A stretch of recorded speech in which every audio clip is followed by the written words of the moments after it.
Welcome everyone to this community showdown between Bretonnia, who shall be led by Random Nyx and the Fey Enchantress. And today, guys, he faces off against the Vampire Coast, who shall be led by Anticity, as well as Luther Harkin atop his mighty Deathshriek Terrorgeist. Now, as far as the Vampire Coast build, if we take a look over here, it's going to be relatively defensive with a heavy gun line. So here in the secondary, we do have 4 groups of the zombie pirate gunnery mobs with handguns, I believe. So 1, 2, 3, and 4. And these guys certainly pack some pretty good punch against Bretonnia. Now, the one thing that is very good against them for Bretonnia are peasant archers. So peasant archers, for the cost, do very well here because they can outrange them and they have better arcs of fire. So peasant bowmen, I think, have 160 range. Let's go ahead and double check here. So if we take a look at the peasant bowman, yes, it is 160. So they can get the jump, usually get like a couple volleys off before the gunnery mob can move up into range. And typically it's very cost effective for the peasant bowman. However, if you are expecting cav units or flying lords like, anyone really, I mean, any big characters, it can be Alberic, it can be King Lewin. The gunnery mobs can do work. They're also quite good at shooting down cav units. So they certainly pack some punch. Granted, this is going to be a lot to defend for the Vampire Coast. So we'll see if they're up to the task. On top of that, in the back, we do also have some depth guard. So depth guard are a very good choice. I think bringing like 2 or 3 depth guard is a little bit too much, but I always really like having at least one because they're a very good kind of utility buzzsaw unit. So basically, if you're dealing with hordes of filthy peasants, dread spears, bleak swords, high elf spearmen, state troops from the Empire, having one depth guard just to kind of cleave through multiple groups is incredibly useful. And I wonder how many they could take. That would be an interesting video to try out, like a test video to see how many units a depth guard could cut through. Because with their regeneration and their armor, man, they are very, very tough to take down for sure, and how fast they take things down. So depth guard here, he does have a vampire fleet captain as well. Necrofex Colossus is very, very strong against Bretonnia. It's pretty good at terror rotting off the infantry, and its cannons, of course, are great against archers, great against cav units. It is a very, very valuable piece in this matchup. We got Luther Harkin up in the sky here, and I think that's pretty much it. Some crabs in the back, and of course some scurvy dogs. I usually like to bring 2 or 3 scurvy dogs, but at least having one is a must here, because if you have nothing to pressure the peasant bowmen, they're just going to advance on your lines and cause huge problems. So the scurvy dog here is certainly going to be potentially an MVP here for the Vampire Coast. And now for the forces of Bretonnia, going to be a heroic goon squad. We do have the Fey Enchantress, we have Gotrek, as well as Felix, which is very powerful. If you put, Gotrek and Felix on top of crabs or any big monsters, they can bring it down. They have great AP, great combat stats, and they also heal one another. So Fey Enchantress can use her resources elsewhere. If Felix is fighting with Gotrek, he's going to be healing Gotrek, which is very, very nice. So Fey, Gotrek, and Felix, peasant mobs, and a ton of peasant archers, which is to be expected. Peasant archers are a staple against the Vampire Coast, and pretty much any faction that does have access to good archers, you're going to be seeing them against the Vampire Coast. Like Huntsman, whatever it can be. Although, sometimes interestingly enough, the Dark Elves don't bring too many archers. Although usually you do see like 2 or 3 shades in that matchup. So I guess that's the case still. A couple of groups of the Knights of the Realm, pretty solid stuff. These guys have anti-large, can take down Warngles, decent against crabs. They do have low AP relatively speaking, but they can still get there with their bonus versus large and do some work. And aside from that, I think it's just Battle Pilgrims in the front line with the Holy Wardens, and Battle Pilgrims are a great choice. Good leadership against the spooky undead, good combat stats to cut through zombies, and they're also shielded against handgun fire. So I really like the builds from both players for sure. One of the bigger issues for the Vampire Coast is going to be trying to shut down the archer line. If they can't shut down the archers, it's going to be a pretty bad time for the quad handgunner build. We'll do a little bit of fast forwarding, as this is a very, very massive map, and sometimes it takes a little bit of time. You can see initially here the Necrofex Colossus getting some nice pot shots into the peasant archers. As far as kills go, it already has 41, which is a pretty good early game tally. It looks like it did take out 15 Battle Pilgrims and was able to take out 18 of these peasant bowmen. Man, that is really substantial for sure. In the meantime, Bretonnia is getting some cav units coming up and around the flank. Going to be using the forest here. The one thing that is very nice for Bretonnia on this map is they were able to kind of go over here and then come up and through the forest, which will be mitigating some of the fire they do take on the approach from the Necrofex Colossus. So this map definitely very solid for both factions. Really, for Coast it's good because it's very open. If they had something like Queen Bessie, I mean, it could do a ton of work on this map for sure. But on that same note, there's also ample terrain for the factions to kind of maneuver through. So here, Knights of the Realm are going to be going into lance formation, and they're obviously not going to be committing balls deep to this fight here, but basically they're just going to be going out, chasing the Colossus, forcing it back, at which point it's going to kind of buy some time for the other troops here, which have really just been getting pounded by this Colossus firepower. So if we look here, as far as damage done, the peasant bowmen down to 30 models of their 68, down to about 45% HP, give or take, so certainly have taken some heavy damage. Luther Harkin sitting with his pistol here, just kind of taking pot shots at some of the elite characters here, and so far Colossus was able to turn around, kind of seeing that it was just a bit of a feign, and now he's going to turn and start shooting at the Knights here, but yeah, the pressure is getting close. Gotrek's pretty swift. The Enchantress, how fast is she? She actually has 40 speed. I guess she's like floating with magic, so it would make sense that she's relatively swift. Now, I like this play a lot here. So the Bretonnian player uses the Awakening of the Wood. So this is an ability that you don't see terribly often, but what it does is it does a little bit of damage, but it also slows by 50%. So most people just use it for the damage, but it actually is not a bad slowing tool. So he is able to slow down the Colossus down to 12 speed, at which point it's going to be taking a lot of firepower from the Peasant Archers. That was actually a really cool play. Even if it doesn't reap like a huge benefit here, it was still a really cool thing to see and shows that it has some teeth. Now, a little bit of a misplay here, running the Fey Enchantress and Gotrek into that firing line. You can see the crossfire coming in from the gunnery mobs is able to put a little bit of hurt on Fey Enchantress and whatnot, but actually not as bad as I really thought it would be. In the front, zombie-powered Jackhand mobs are going to be surging in to intercept the Fey Enchantress and Gotrek. They're going to be going fisticuffs here in the pit, but Gotrek, he's got his mohawk, he's ready to go. And there is a huge army of peasants coming now. Oh man, gooning attempts coming in from Luther Harkin. Luther is going to be jumping in, going after Fey Enchantress with Hornswoggle, but I think he realizes that Gotrek's there and maybe he's going to pull out. That's what she said. And yeah, we'll see.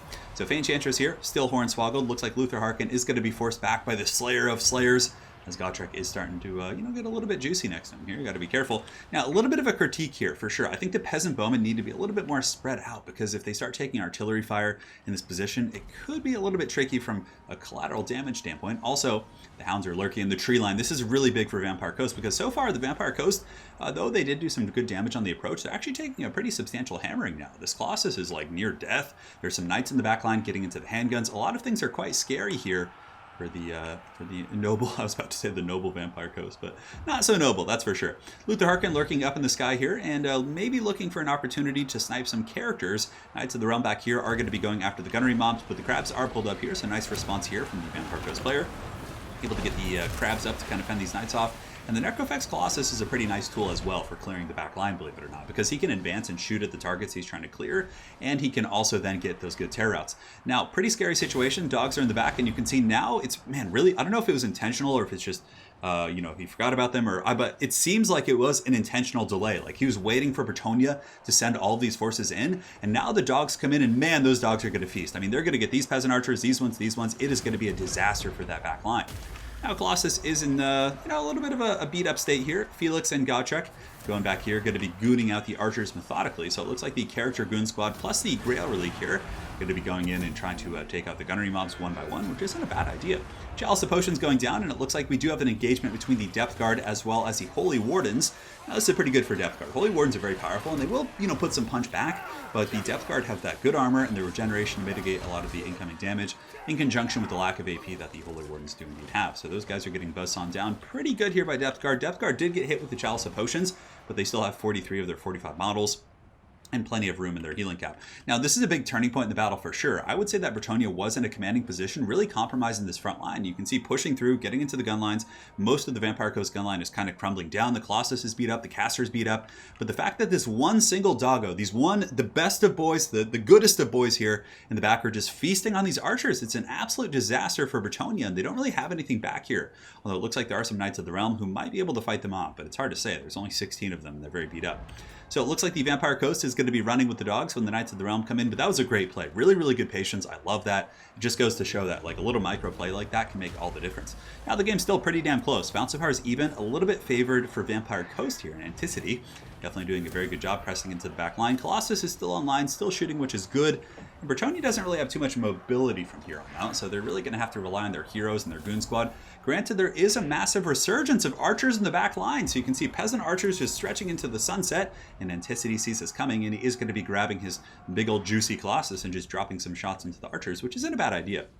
For sure, and I think his Scurvy dogs are still online. So Scurvy dog going to be taking an engagement versus the Knights of the Realm, which obviously normally would be a bad situation. However, he knows that Luther Harkin is nearby. He's going to be going in and just basically just trying to break those guys, at which point all the mobility for Bretonnia is gone. Their cab units are gone, and now these dogs can feast, and you can see they're immediately just going to be beelining for these archers back here, which is a great choice. If these archers are, let to do their thing, they could take down the crabs, they could put some hurt on Luther, they could finish off the Colossus, they could just do so much work. So shutting down the archer line back here is priority number one here for the Vampire Coast, in my humble opinion.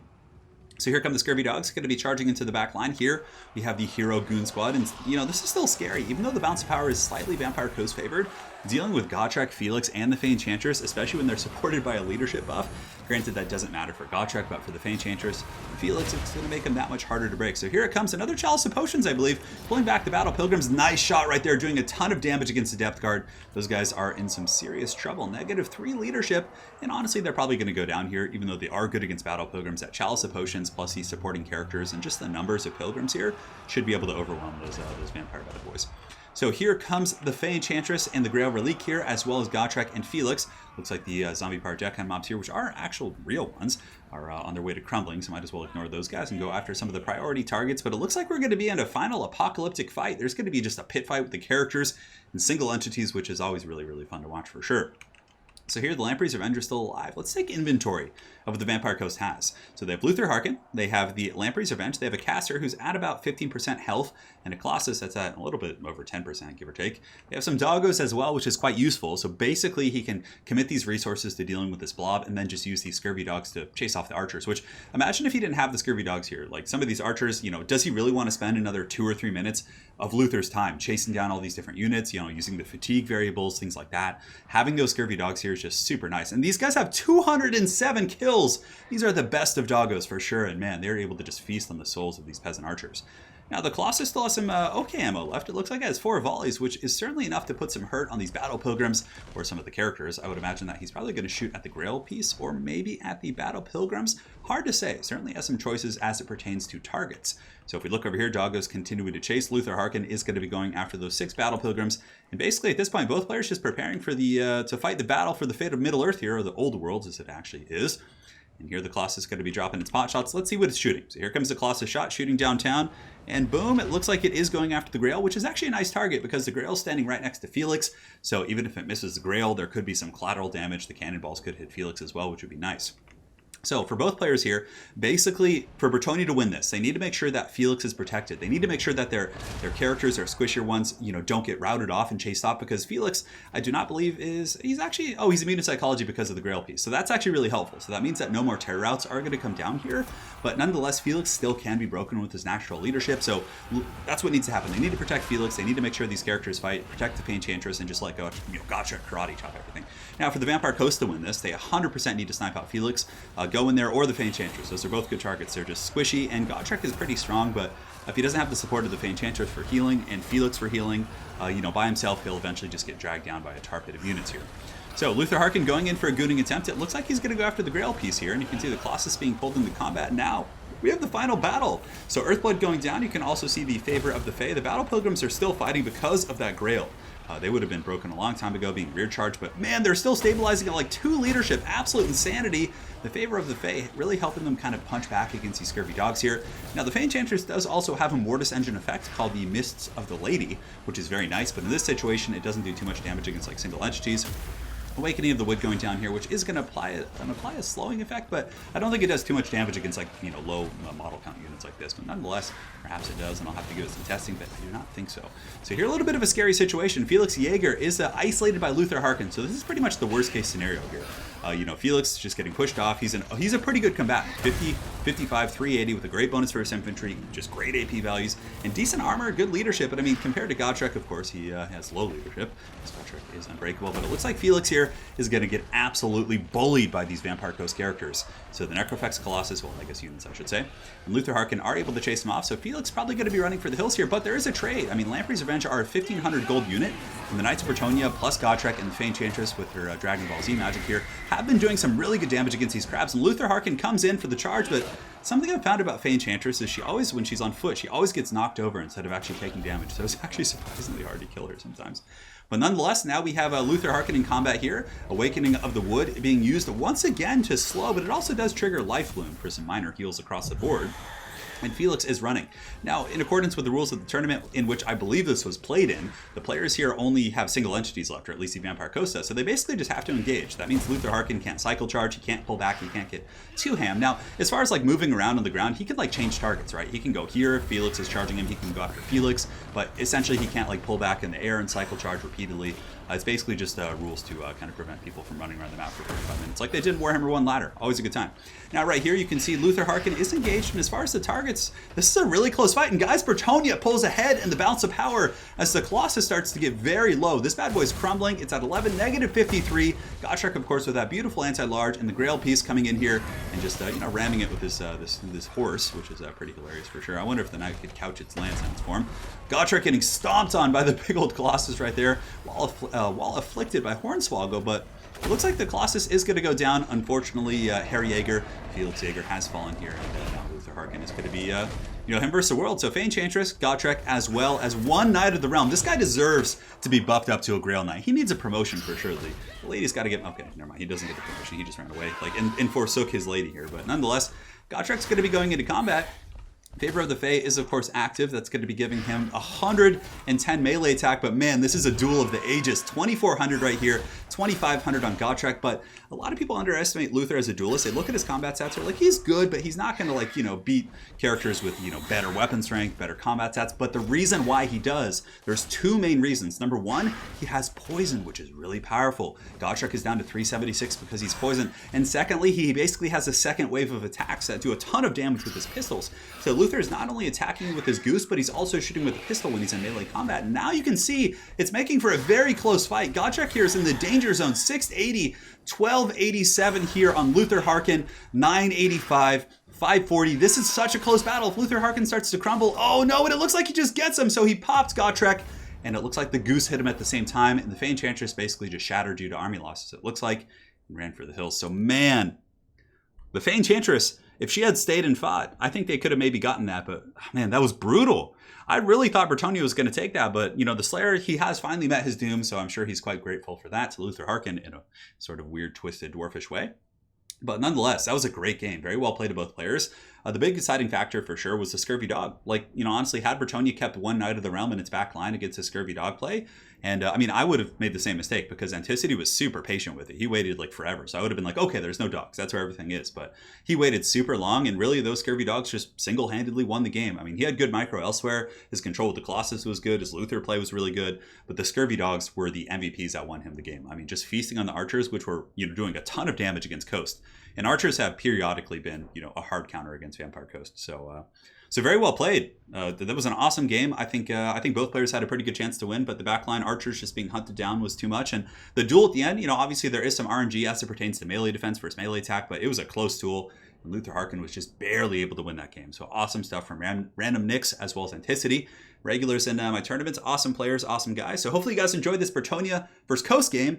And on that note, guys, we'll see you on the other side. Take care.